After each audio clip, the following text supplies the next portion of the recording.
Chapter 12, Cry of the Hunters.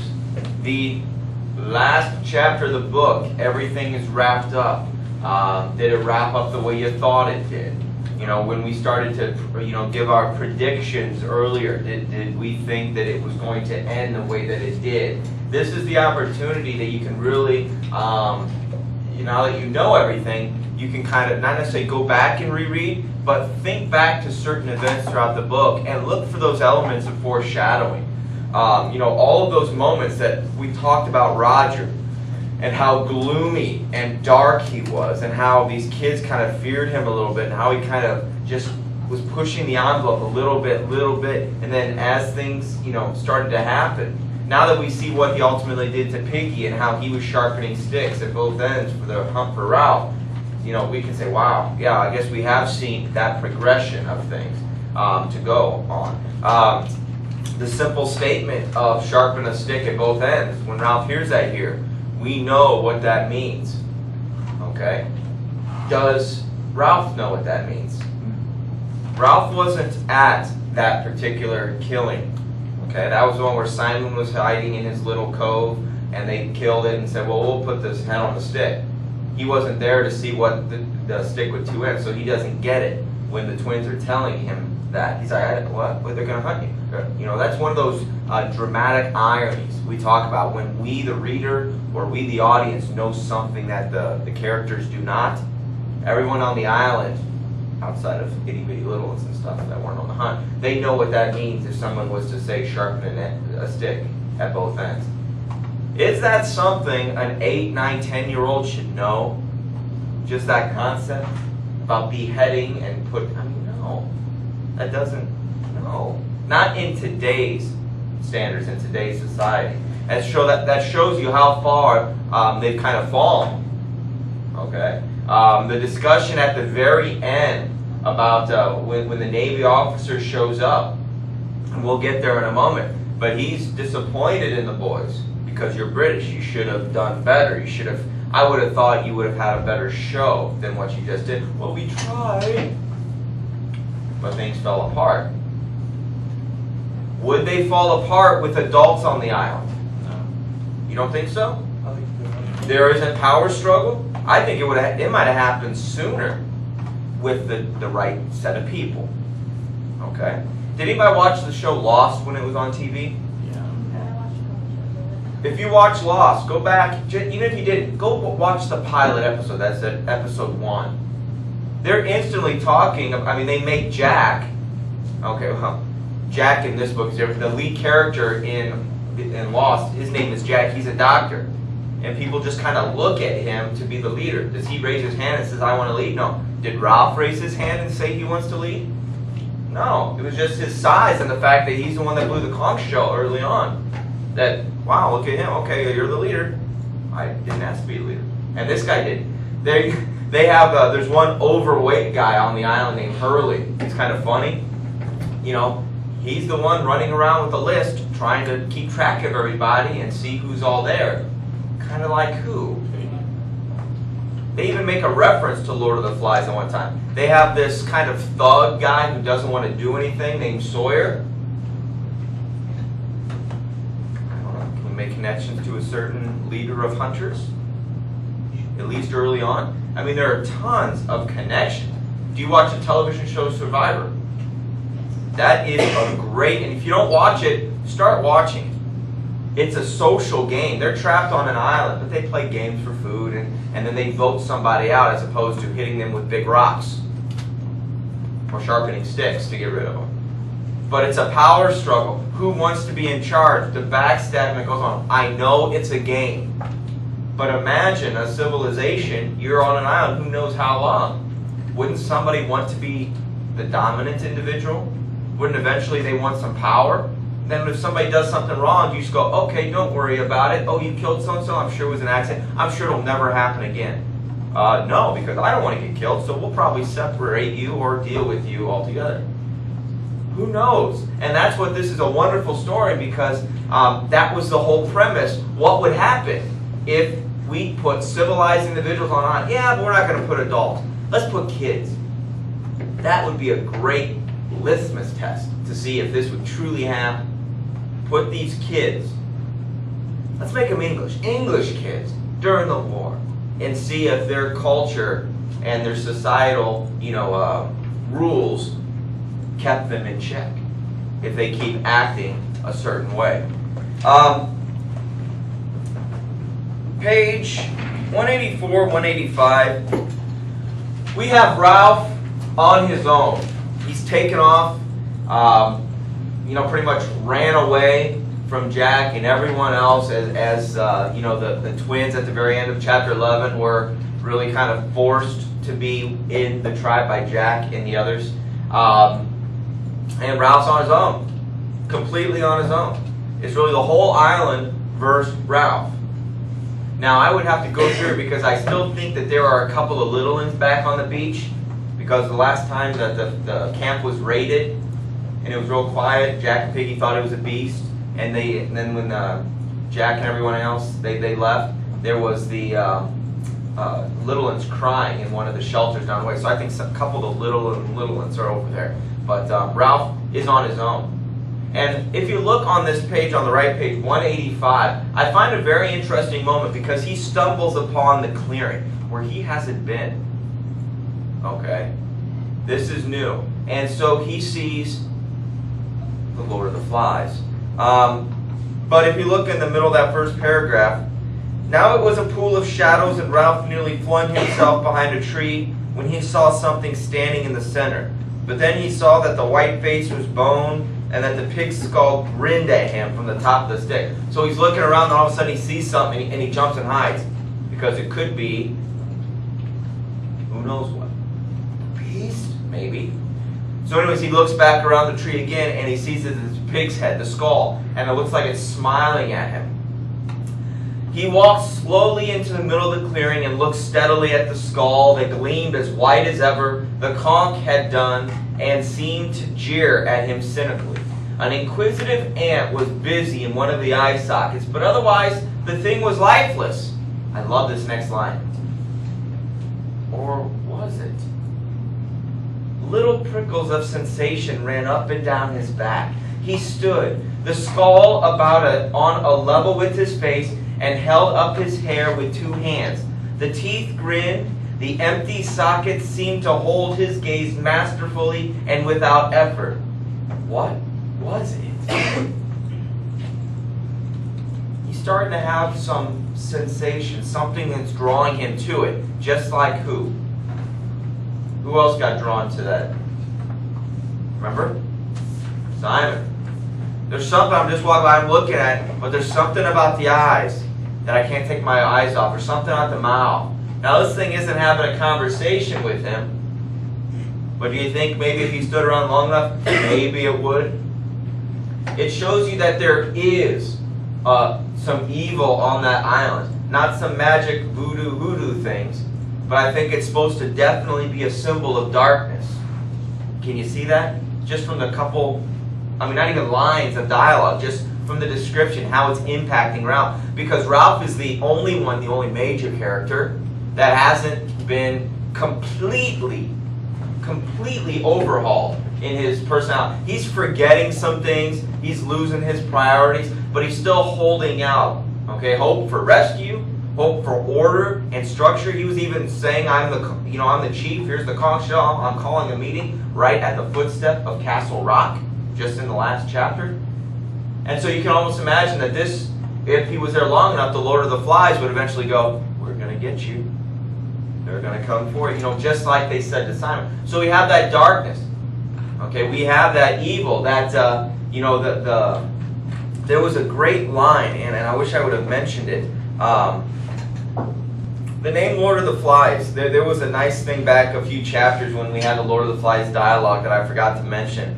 The Lord of the Flies, there was a translation I noticed and I found online at one point where that's there's a Hebrew word, Beelzebub, which is Beelzebub. Have you ever heard Beelzebub before? As referencing what? The devil.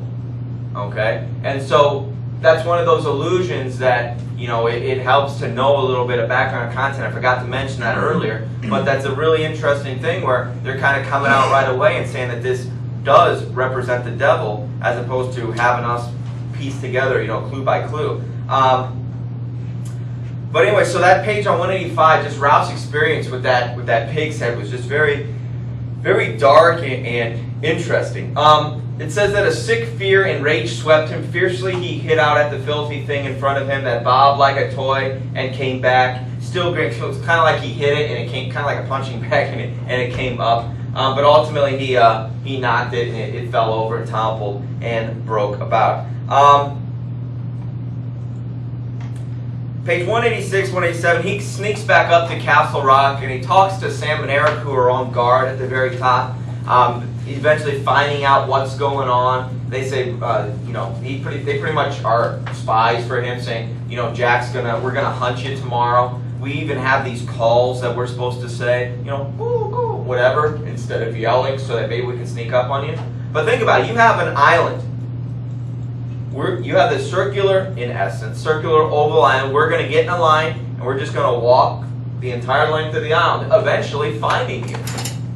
Well, what's going to happen? What's going to happen when you find me? Well, Roger's sharpening a stick on both ends. So that means something to us, the readers, and that means something to the little ones, because they've been told, not little ones, Sam and Eric, they know what that is. But Ralph doesn't. That's a very interesting moment.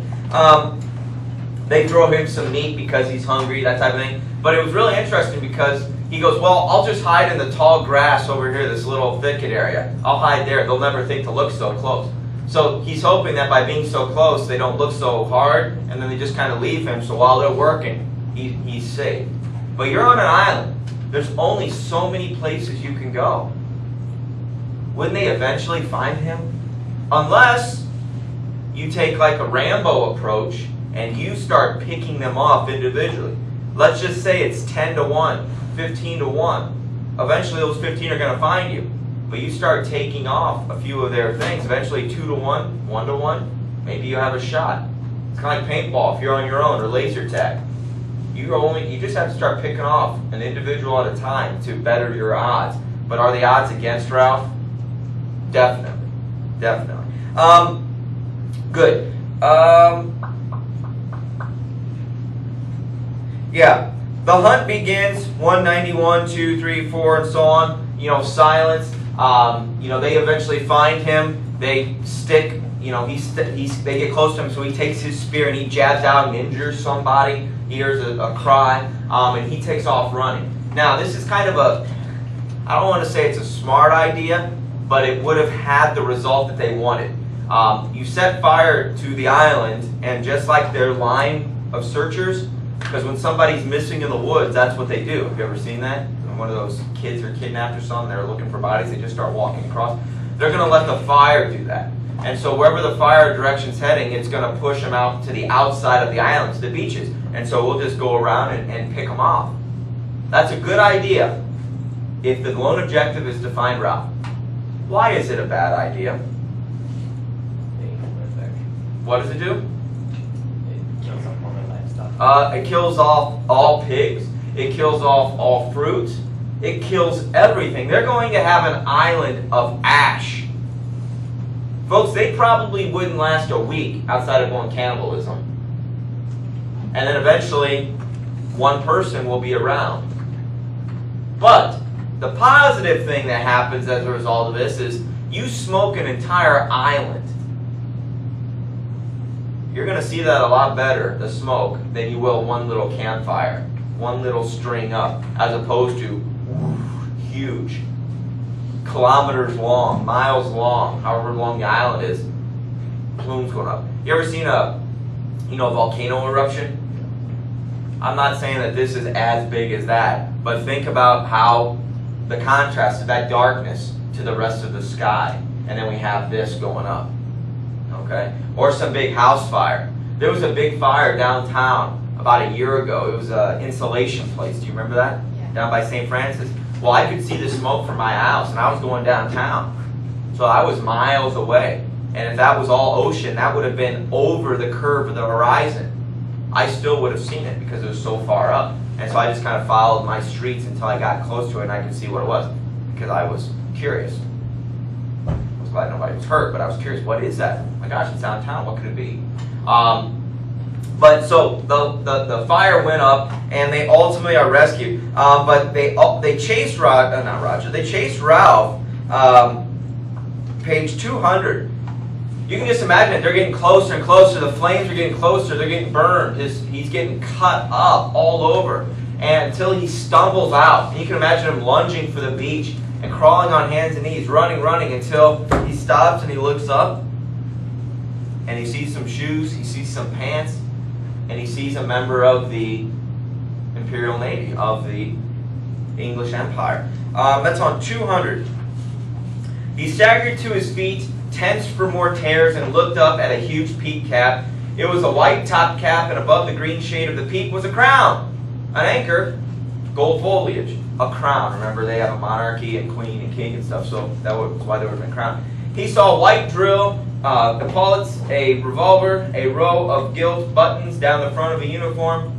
A naval officer stood on the sand. "Hello!" Squirming a little, conscious of his filthy appearance, Ralph answered shyly, "Hello." The officer nodded as if a question had been answered. Just kind of, interesting. "Are there any adults? Any grown-ups with you?" Dumbly, Ralph shook his head.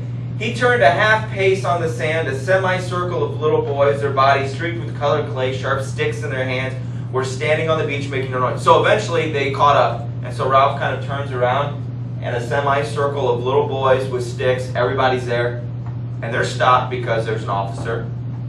It's like they hit a pause button. "Ah, fun and games," said the officer. Well, we know that, no. If he hadn't been there, Ralph would probably be dead at this moment.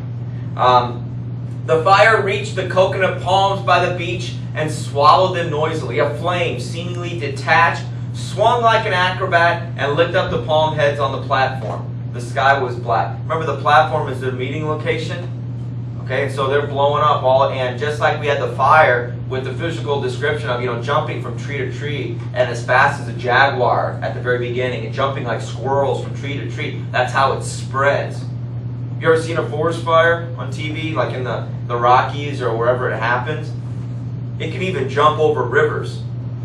Oh, well, the river, so it won't burn up until the river. But if a wind blows and embers or sparks, and it can jump over and ignite this tree, and then that spreads, and then it continues. It's really a life, fire has a life of its own, living, breathing thing. And the sky was black, so you can see all the smoke that there would be. The officer grinned cheerfully at Ralph. "Hey, we saw your smoke. What have you been doing? You having a war or something? You kids playing around? Cops and robbers? You have some little hide and seek game. Look at the war paint. This is fun. It's cute. You're little kids." That's the mentality. You got to think about what the real world would think just by looking at them. Ralph nodded. The officer inspected the little scarecrow in front of him. Think about it. You're on this island for months, maybe a year. You're going to lose a lot of weight. So, and these kids don't have a lot of weight on them. Little ones, right? Even when you were 12, you probably didn't have too much weight. But it's all sucked out. Sucked out. So that's a scarecrow. Jokingly, he says, "Nobody killed, I hope? Any dead bodies?" The officer leaned down and looked closely at Ralph. "Two."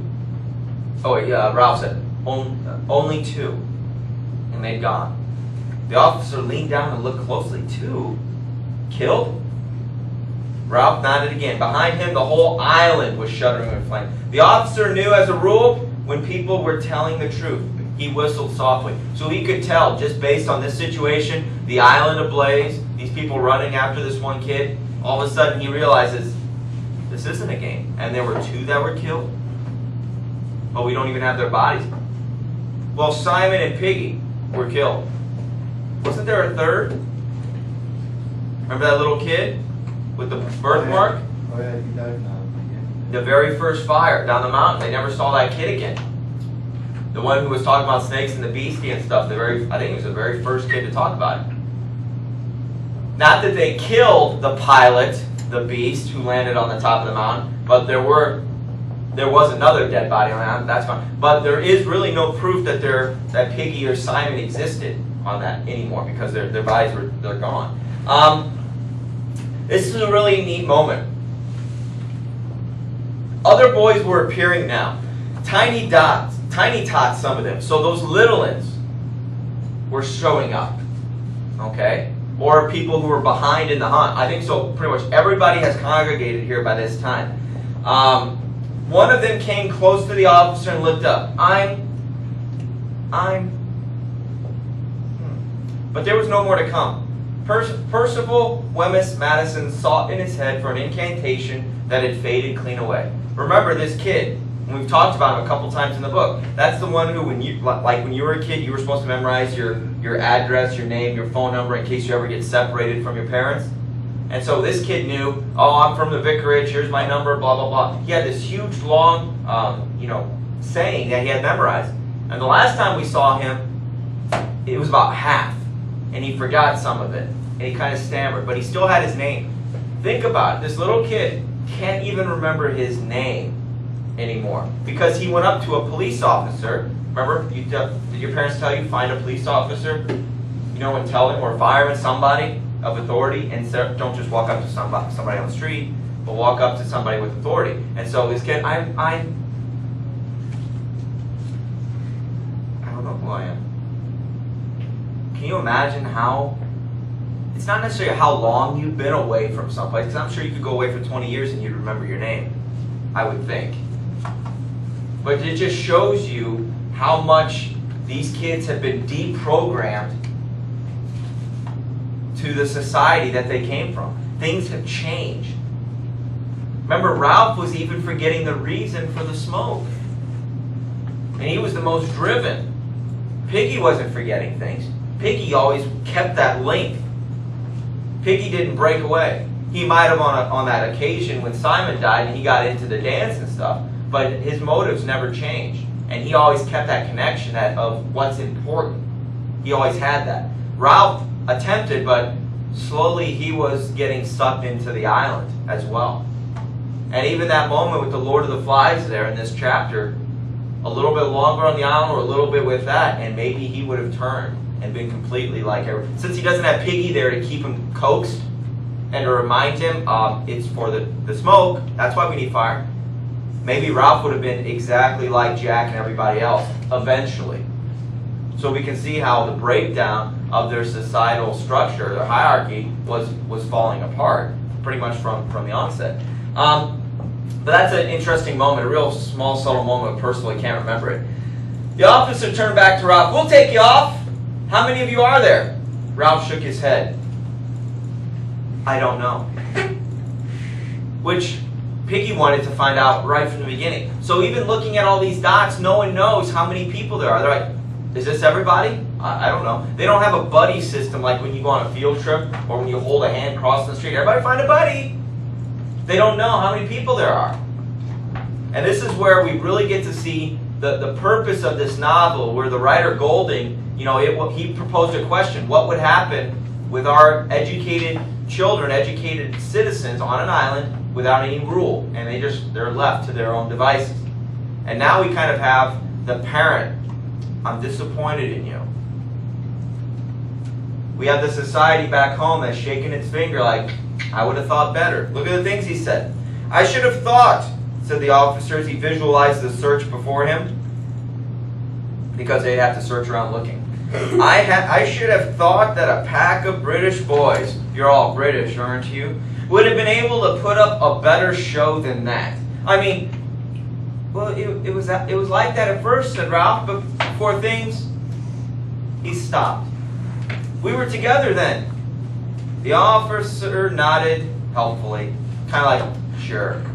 Yeah, I know, jolly good show, like the Coral Island. So an allusion to some fictionalized novelization, TV show, radio program of that time. Ah, yeah, good show. Yeah, just you were trying to be just like Coral. I get it. That still doesn't excuse what things were like here. And there was a neat moment when he asks who's in charge. Very bottom of 201.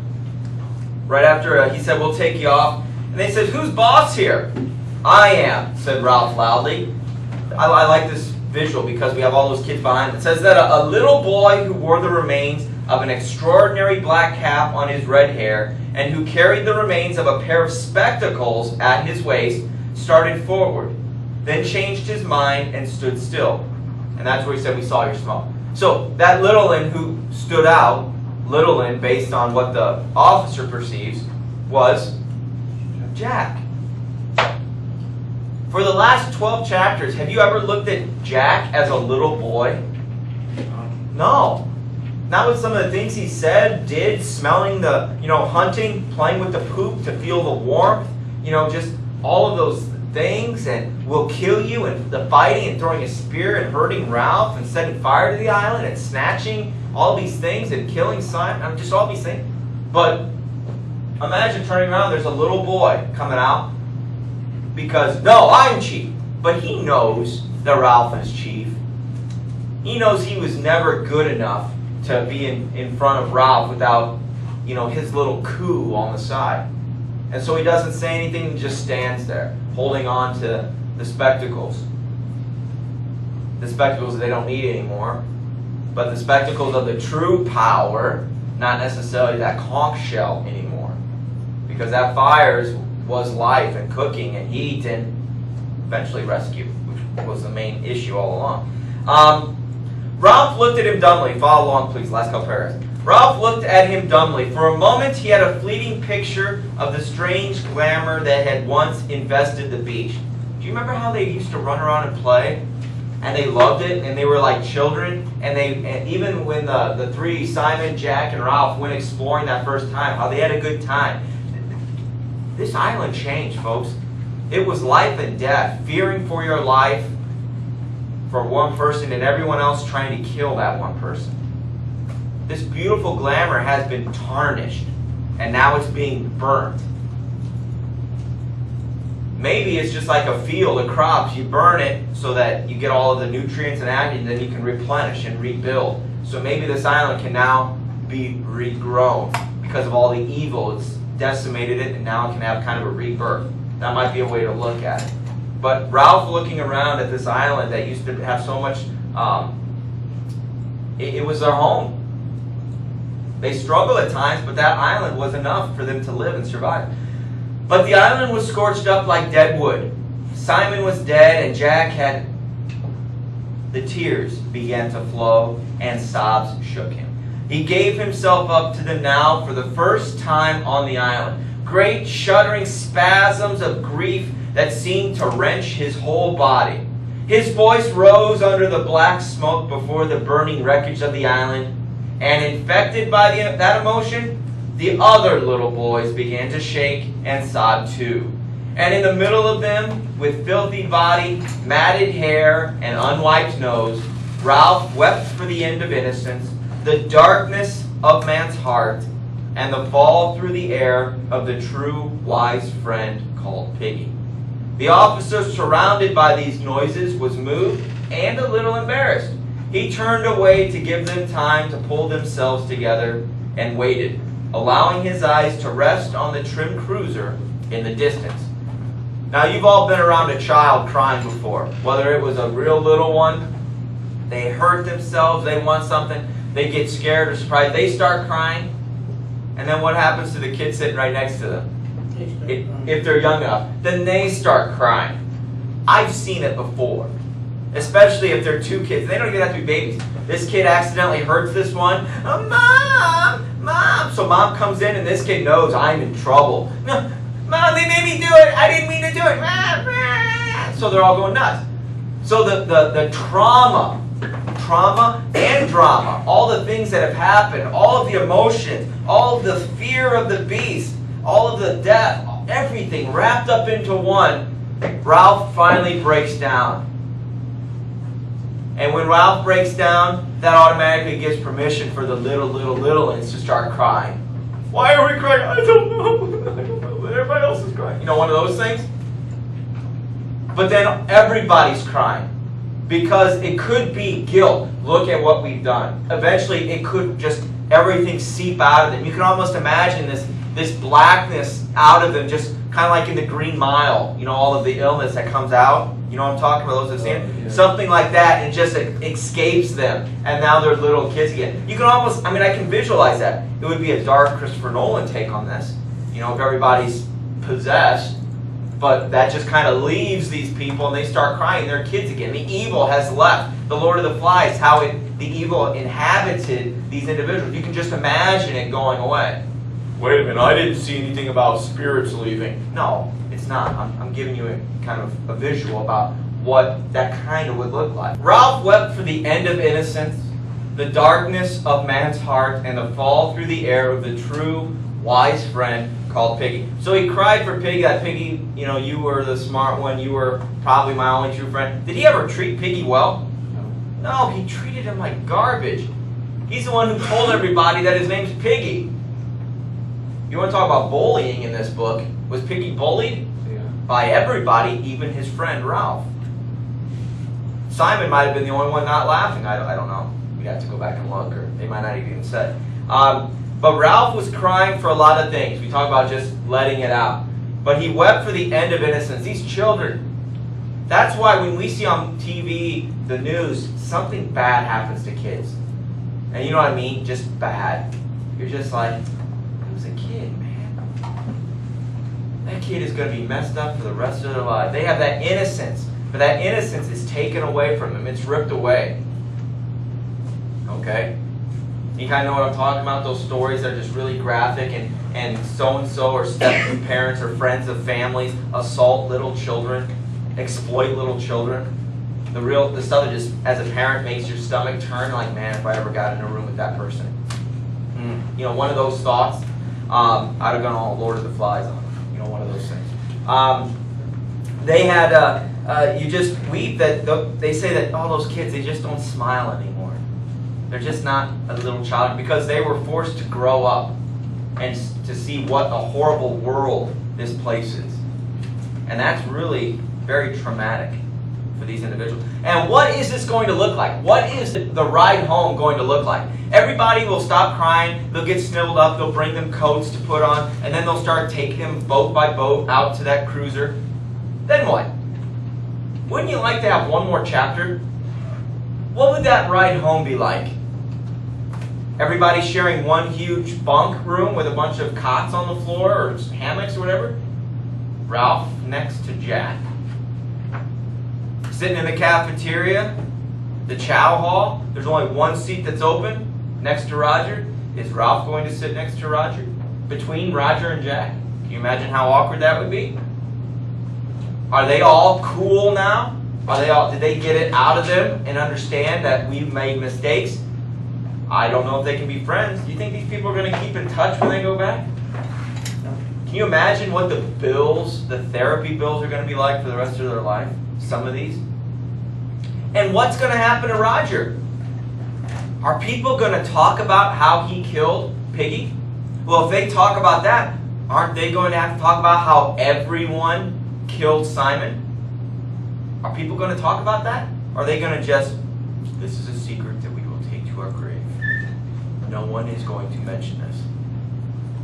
It's almost like we will all suppress this experience in our mind.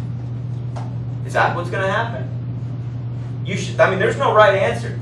But you need to take and get a thought as to what that would be and why it would be like that. Because if you say, Roger is going to be like this, in my mind, I'd be thinking, well, why is he going to be like that? Because he did these things on the island. And that's where you are taking the information that you were given throughout this and coming up with your own original thought, and you're basing it on fact from the book. That's analysis. That's understanding the text. What's Ralph's therapy sessions going to be like? You think Ralph's going to always be paranoid in his life? Always be looking over his shoulder? Just maybe every time he sees a fire, just kind of freaks out for a moment? Always have a feeling that people are chasing him? I can't imagine running for your life and you can't stop because you'll die.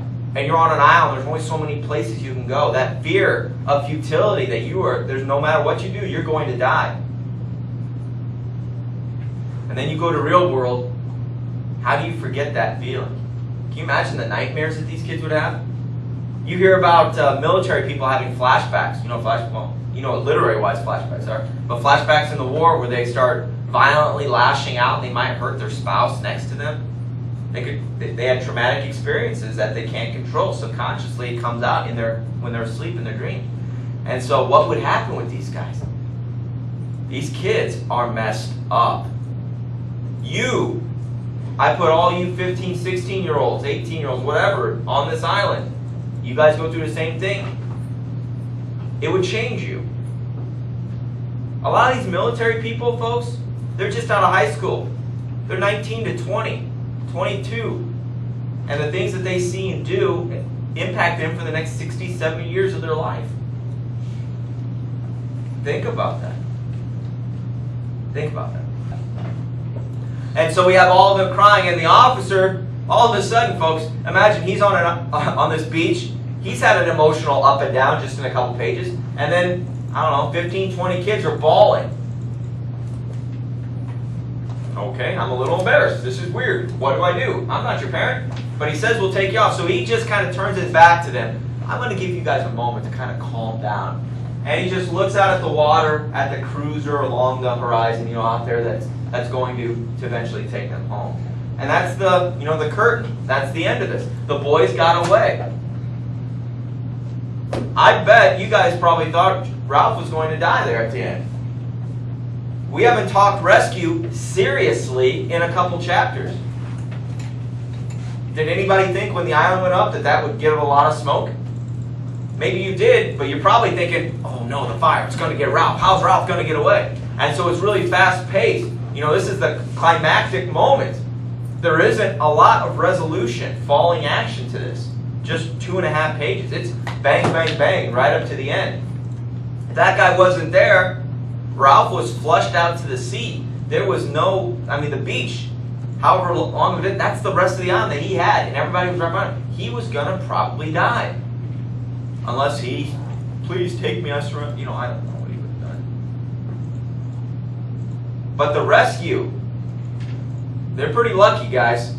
They torched their entire island. And if that cruiser, what if it was night? That cruiser wouldn't have seen it. If it was lucky enough to be close to see this huge bonfire of flames, but flames from a distance aren't as noticeable as 2 mile high smoke. They were dead. All of them were dead if that cruiser didn't spot them. I don't think Jack realized, and that's important.